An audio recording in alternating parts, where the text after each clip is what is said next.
card availability really. Sure. Like some people just own got the my card. deck. Right. I own the cards for Storm. Hawks Yeah. or Storm, so I am playing that because I don't have $1,000 to build something else. Sure. So if nothing else, that sort of keeps some diversity in the format. So we have the names are not correct. I believe the names we have are incorrect here. So we'll have that. That's Kelvin Young on the right-hand side of your screen, not Yuri and Cecil. Yuri and Cecil was our champion in the standard portion. Yeah. Congratulations again to him. And Robb Miknus on the left is playing... This is another sort of capital L. Yeah. This is mono white creatures, I guess. With people, I think the term people generally use for this deck is Death and Taxes. Yes. Which lists deck designer Matt Sperling. I don't know that... Yeah, I don't know that Sperling he is the originator of this deck, so that's big shout out to Matt Sperling. But yeah, this is an Aether Vial sort of Mangara of Corundor deck that uses Karakas to bounce Mangara in response to its ability to repeatedly exile opposing permanents. And just has a variety of utility guys, Stoneforge Mystic and what have you. Yeah, it's also a Stoneforge Mother of Runes deck, so lots of powerful things, but the sort of cornerstone interaction is that. And there's a Chalice for one, which is not particularly good. There's already a Mother in play, so Chalice is a lot less effective here. Fortunately for Young, Mother of Runes is actually surprisingly anemic, given that he's a creature deck, because all of his guys are artifacts. Well, looking at his deck here, I don't even know what Copper Gnomes does. Yeah, we have to look this up. Legacy is a format where you need to use Gatherer more than anything else. So what's Copper Gnomes? And there's a Thalia out of... Thalia is more of an issue. Kelvin's deck relies pretty heavily on the various artifact mana acceleration, though he can use Metalworker, which is a creature and can come down. Yeah, and now that he has a Chalice set on one, he doesn't have to worry about Source of Plowshare. So if he actually has a Metalworker, he can just go right over the top. He can also play a land and cast Grim Monolith. So he's not in terrible shape, but it will slow him down a little bit. Thalia can impede him, but he's capable of generating so much mana that he might just be able to ignore it, depending on how his hand is composed. Actually, I don't see the Goblin Builders we were talking about in this deck. I just see Great Furnace. I think I saw someone else building this deck. Okay. He just has Red Bless and Blood Moon for his red. So Copper Gnomes is a 2 casting cost artifact creature. With 4, sacrifice this, put an artifact from your hand into play.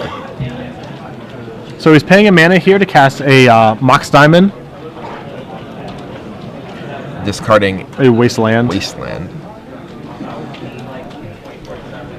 So both of these decks have a pretty heavy mana denial component. The Death and Taxes deck has... there are the gnomes. And there's gnomes. And Robb also... Don't feel bad, Robb, because I had to read that thing too. We didn't know what those did either.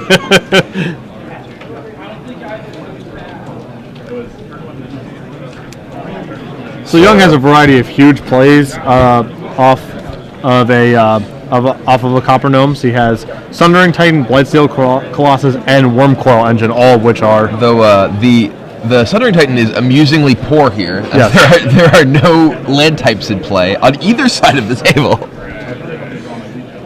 Oh, Legacy. But now that his plows are locked out, actually just a 7/10. Yeah, just gigantic. Right. I mean, a Wormcoil or just a monster. Either of those is pretty powerful.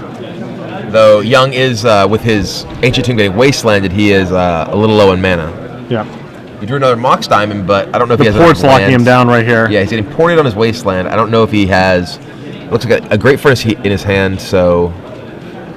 He is going to play that. And he's going to cast... Spends a mana, cast a Mox Opal. Oh, okay.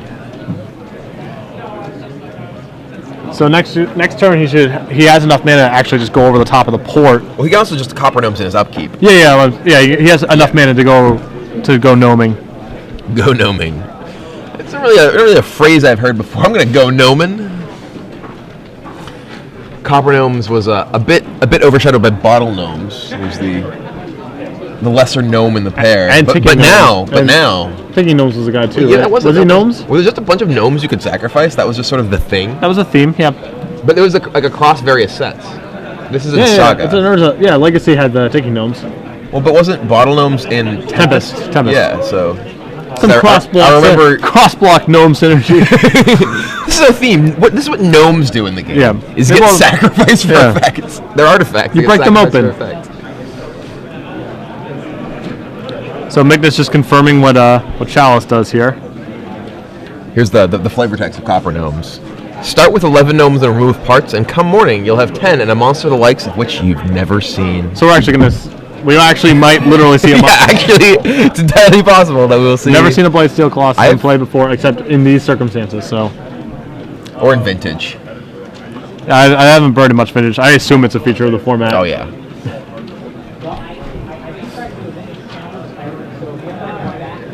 Compelling and rich. So I think Miknus is probably just debating between, whether or not he can afford a port or if he needs to advance his board.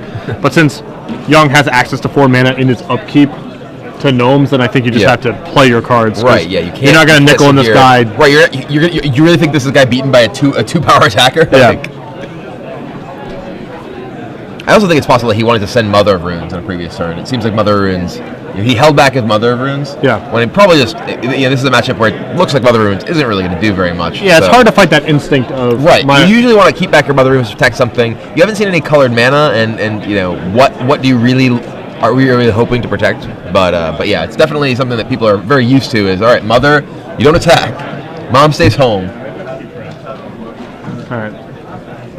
I have to assume at this point there's some judge-related something or other that's causing the delay. There does seem to be a bit of a delay. Yeah. Not really. Don't really have any information about what's happening. But I'm not really sure what it could be about at this point. Yeah. I just saw a post on Twitter from Storm fan Liam Kane, who wrote the current board state at SCG Land makes me want to throw up. A Chalice and a Thalia? Who's having fun here? Liam Kane, for those of you who do not know, sort of an LA legacy grinder, loves the Storm deck. Actually killed me in the top 8 of Los Angeles that was year. so funny to watch. The turn one, you're sitting there tanking. Yeah. I'm just trying to. Guy, forget about max, and then he just kills you turn 1. Yeah, well, guy, and he's like, okay, you're dead. He keeps 7, and my turn 1 Goblin guy flips over Lion's Eye Diamond, and I'm just like, I'm positive that I am dead on this first turn. Yeah.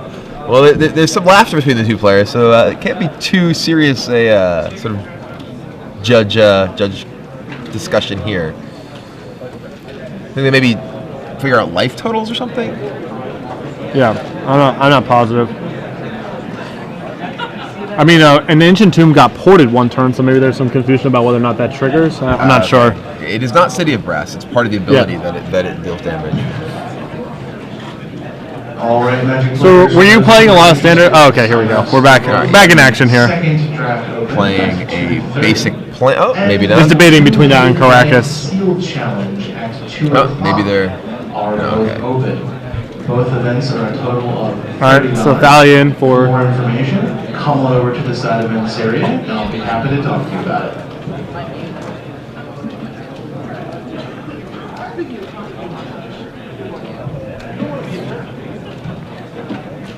So it looks like we got a hand with a Jotun Grunt. Gonna take a point here. And nope. There is Crusader. Another instance of protection not really mattering too much in a matchup. So we're not gonna get ported. And do we have any? That looks like a Worm Coil. So he's gonna pass with his gnomes here. He's like, all right, you want to attack? The coast is clear. Attack. I just got this 1/1, man. No big deal. Just some gnomes. I'm soloing lands. I can't cast anything because you're Thalia. They still have a room full of parts, though. Those gnomes. They still have the room full of parts. We'll see what happens. Come morning. Come morning. There might be a monster the likes of which you have never seen. Except if you played in the Standard Open yesterday, then you would have probably seen Worm Coil Engine at some point. The likes of which you've have not seen since yesterday.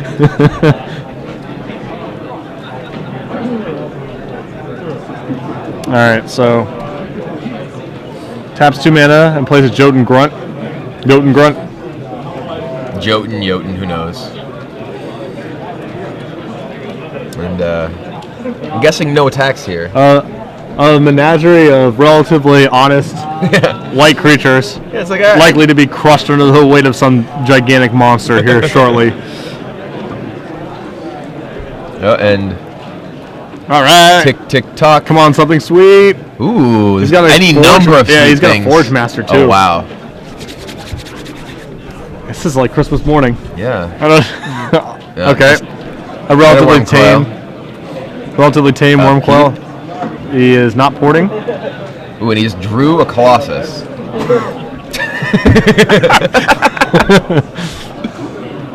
No ports.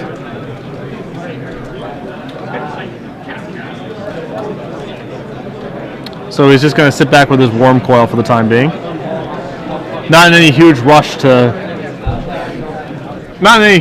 race because the worm coil holds off all of Miknus' action, and you just sort of want to wear down the Jotun Grunt too. Like, there's no reason to race when you have that sort of inevitability. Yeah, absolutely. I mean, and if what just happened there? I think they're just resolving the Grunt. Oh, okay, yeah. And if Robb isn't porting Kelvin and Kelvin draws a land, he just cast his Forge Master, and that'll start getting really tricky. Yep. So we're gonna break the Horizon Canopy open here. He draws a Stone Forge, which is a nice little draw. That can get him a Batter Skull, a Sword of Light and Shadow, and a Jitte. He very quickly pulls the Batter Skull to the bottom of his library here. Debating between that and Jit. I don't. What do you? I think that you want something that's going to make. I think you need a Jit, right? Really? Yeah, he's going for it. All right. Jitte's probably best. Because you can start chump attacking with some of your other random creatures, dudes, and then just put on the Crusader. Yeah, that's probably good. Like, Batter Skull is just going to lead to him sitting there again, and I'm not sure he can win the game that way. Yeah, he'd have to actually equip Batter Skull. All right, so Kelvin has just drawn a Metal Worker, which that matters. Yes, it definitely that matters a lot. I sort of want to wasteland his port here because I think it's important to constrict Miknus' mana. Like, assuming your Metal Worker's not going to die. Right, and it shouldn't because you have the. Yeah, I definitely agree with that. I think you want to kill the port, or even potentially kill the Caracas. Yeah, sure. I mean, be able to block Caracas, your guy, is a relevant thing against Worm Coil. Yeah, for sure. Yeah, I would get the Caracas makes sense. Because Kelvin's gonna have access to a ton of mana next turn thanks to Metalworker. Yeah, he might actually be hard casting his Colossus. I believe he has 2 or 3 artifacts in his hand. He's a bit away from. If he has 3 in his hand, if he draws an artifact, he can cast it. But I think he only has 2. I think he has a pair of Forge Masters. So he's just loses his Grunt and draws another Grunt. So right now his hand appears to be Grunt, Jit, and then one cast, like 2 plows and a vial that are currently locked out by the chalice. A number of stranded cards.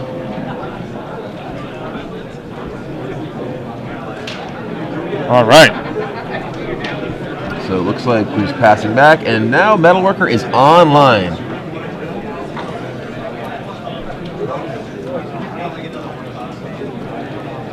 What shall I work of this metal?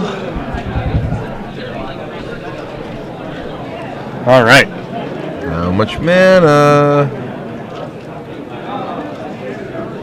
8. Just 8. Oh, he is hard casting. He did a 3. Just this. That's all I got. All I got. All right. Turn, go. Back to you. Have you actually seen that guy hardcast ever? No, this is the first. I've seen him tinkered for. I've seen him oathed up. Yeah. I've never seen the guy hardcast. Not once. Not once. Not never.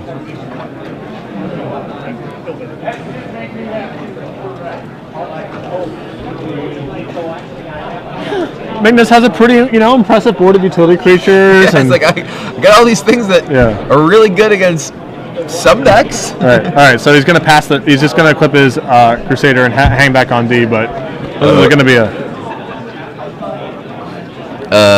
This is gonna be a tough nut to crack. Yeah, I think Yeah, I don't know how this is. I don't know how this game goes. So 8 again. Just another 8. Just 2 Forge Masters. Can't say something else. No. Is it just? All right, Okay. man. All right. I wanted to see it. Fine. I yield. I've had enough. All right, you win. Fine. All right, on to the sideboard here. So, Miknus actually has some reasonable sideboard cards here. He has 4 Phyrexian Revokers That and matters. 2 Leaning Relic Warders. Orders? What format is this? So, he's got some action for the matchup.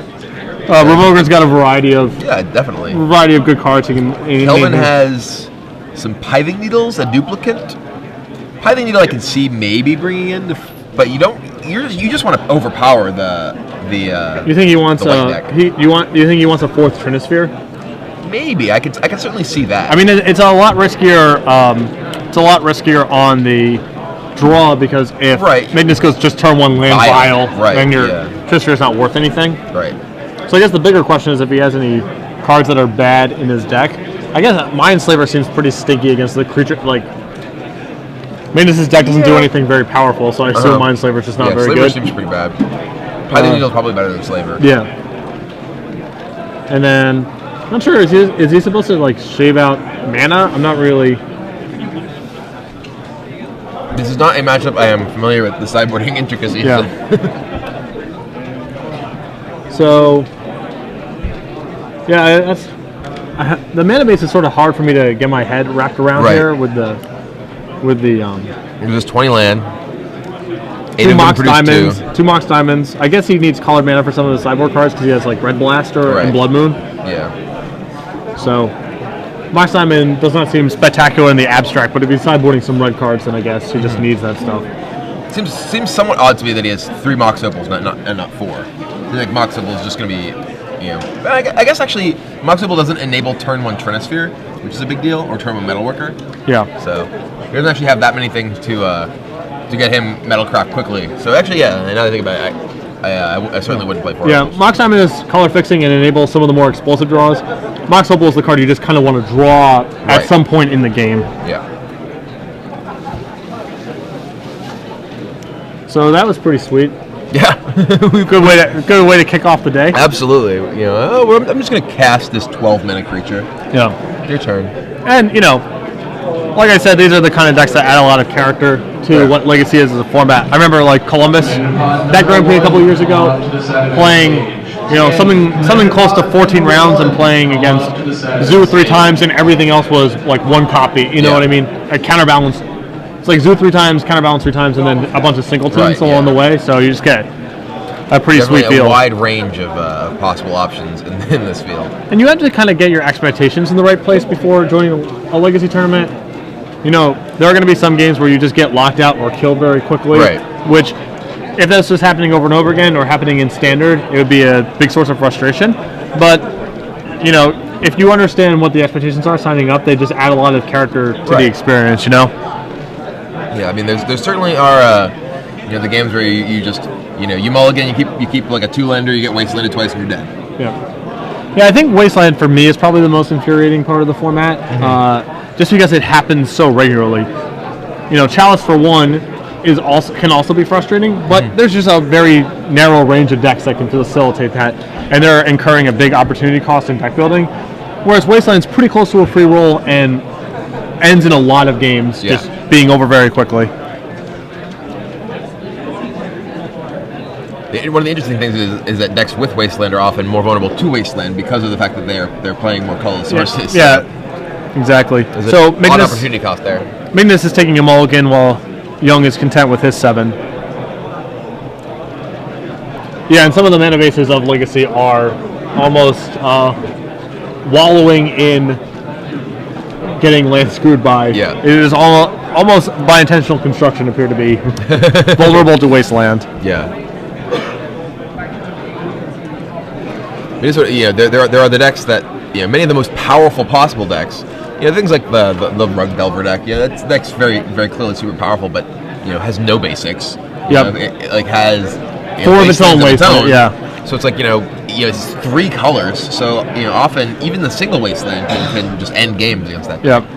But when you don't get Wasteland, or when you're the one doing the Wastelanding, with an aggressive start, your deck certainly looks really good. Yeah, the rug mirrors especially are often this like shuck and jiving of Stifles and Wastelands, right? Yeah, trying to land screw the other person. As neither player can cast a spell, they're just hoping to kill them with a Nimble Mongoose, which frequently does not have threshold. All right, so turn 1 Caracas is answered by a turn 1 Chalice for 1.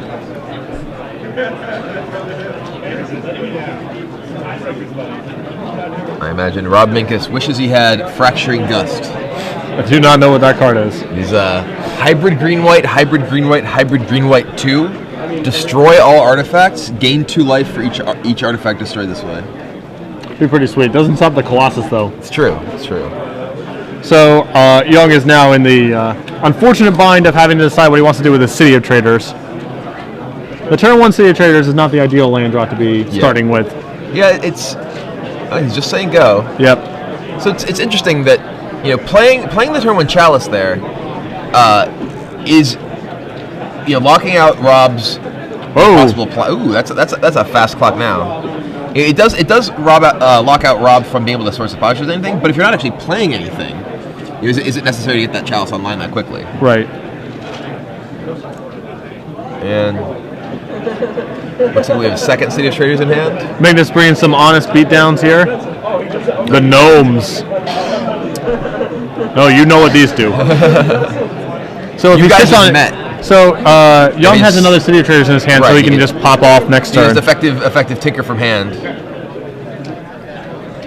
I did not know that card existed.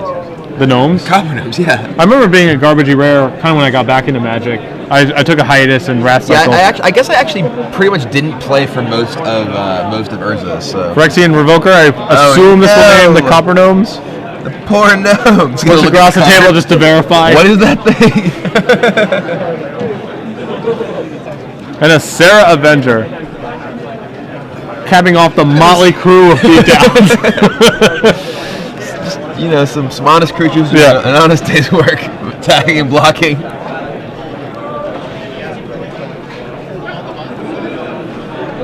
So Kelvin in a bit of a pickle here.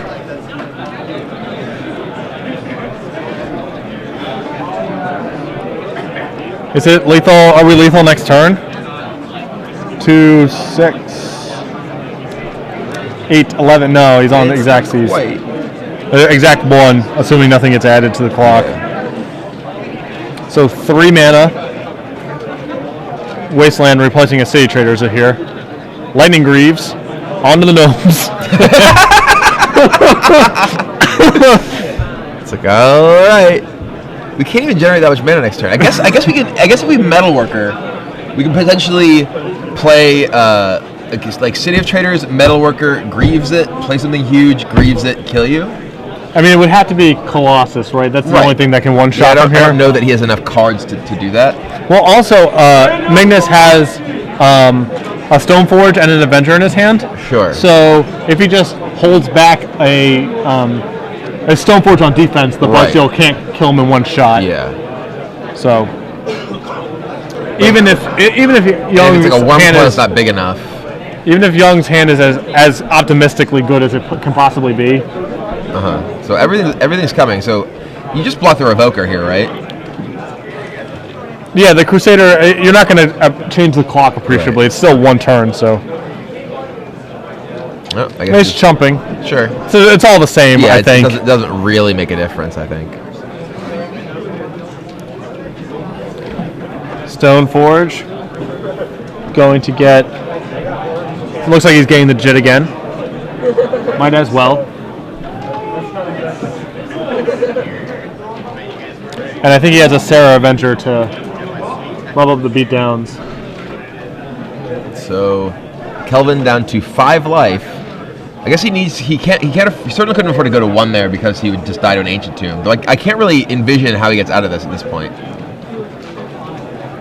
Nope. Yeah, he also agrees. Yeah, he agrees with me.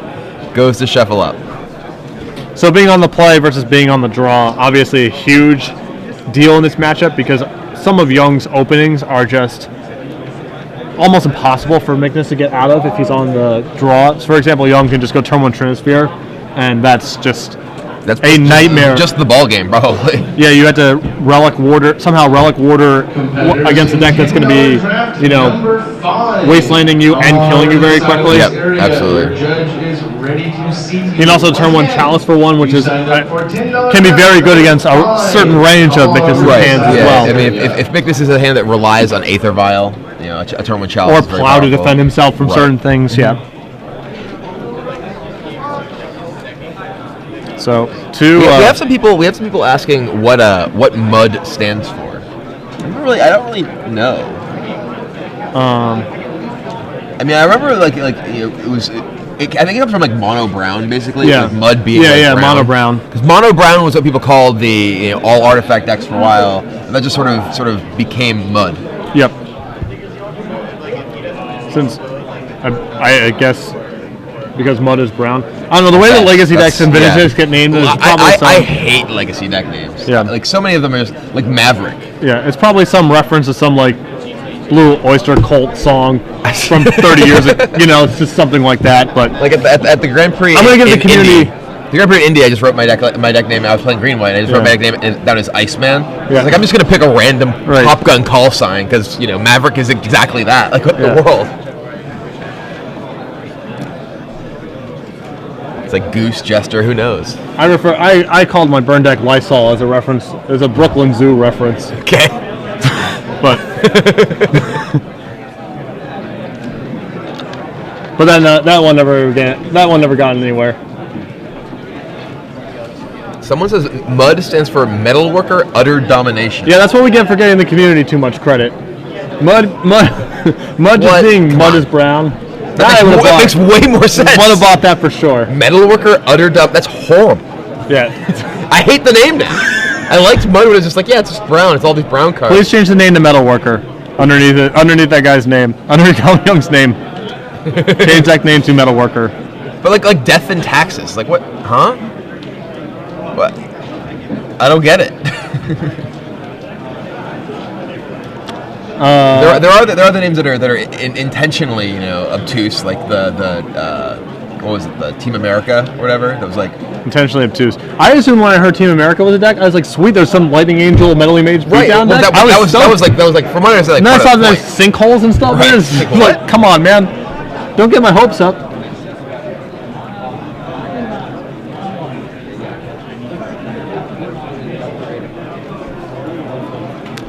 I was stoked at the thought of a Lightning Angel. Maybe some Goblin Trenches were involved. I don't know. It was open to my imagination. Prophetic Bolt you.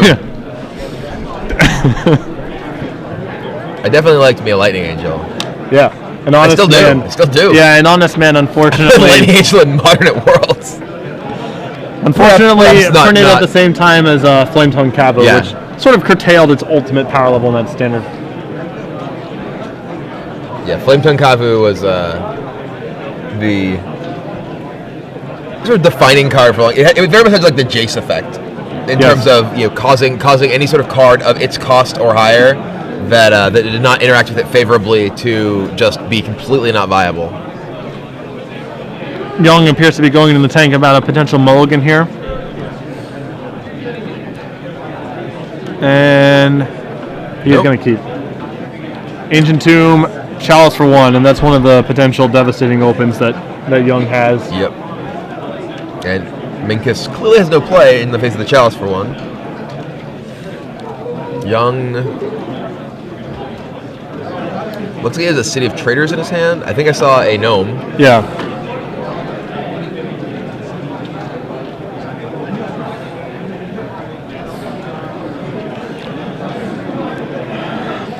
So we are going to tap the tomb and take 2 for the gnomes. Uh-oh. Ding! Boom! One spot ya. Getcha! This is a format full of busted interactions. Here comes a gnome. This was the best thing I could find to put Lightning Greaves on. I think you can find something a little bit better next turn. This could actually be game right here if he has the Colossus. Just be over if he has Colossus right. Ooh, he has Trinisphere.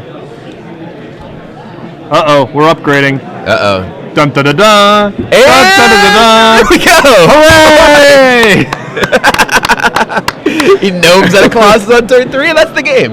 All right. That's really a defining interaction of Legacy, is the Copper Gnomes putting out the Colossus, This was a good- which is then equipped with Lightning Greaves. This was a good start. Yeah, this was a good I'm start to the definitely, I'm day. definitely happy we got this match. So on Kelvin camera. Young advances to 3-0. I watched him do something similar.